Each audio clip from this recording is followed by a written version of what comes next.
கோவையில் குடியிருப்பு பகுதியில் உலா வரும் காட்டு பன்றிகள் சிசிடிவி காட்சிகள் அச்சத்தில் அப்பகுதி பொதுமக்கள். அசம்பாவித சம்பவங்கள் ஏற்படும் முன் வனத்துறை நடவடிக்கை எடுக்க வலியுறுத்தல். கோவை மாநகராட்சி 14வது வார்டில் காட்டு பன்றிகள் நடமாட்டம் அதிகரித்துள்ளதால் பொதுமக்கள் அச்சமடைந்துள்ளனர். கோவை துடியலூர், பெரியநாயக்கன்பாளையம், தடாகம் உள்ளிட்ட பகுதிகளில் காட்டு யானைகளின் நடமாட்டம் தொடர்ந்து அதிகரித்து வருகின்றது. அந்த யானைகள் வராமல் தடுக்க வனத்துறையினர் தீவிர நடவடிக்கை எடுத்து வருகின்றனர். இந்த நிலையில் துடியலூர், அப்பநாயக்கன்பாளையம் உள்ளிட்ட பகுதிகளில் காட்டுப்பன்றிகள் நடமாட்டமும் அதிகரித்து வருகின்றது. குறிப்பாக கோவை மாநகராட்சிக்கு உட்பட்ட 14வது வார்டு பகுதியில் உள்ள சாய் நகர், VKL நகர், மீனாட்சி கார்டன், வன்னி நகர் உள்ளிட்ட குடியிருப்பு பகுதிகளிலும் காட்டு பன்றிகள் புகுந்து பொதுமக்களை அச்சுறுத்தி வருகின்றது.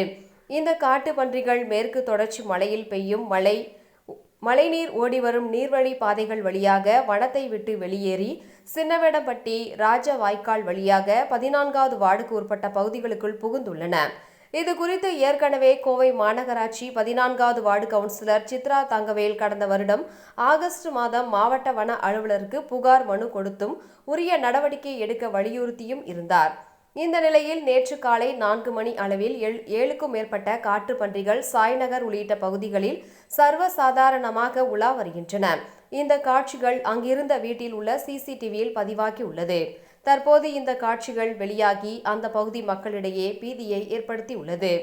ஏதாவது அசம்பாவிதம் நடப்பதற்கு முன்பு உரிய நடவடிக்கை எடுக்க வேண்டும் என அப்பகுதி மக்கள் வலியுறுத்தி வருகின்றனர்.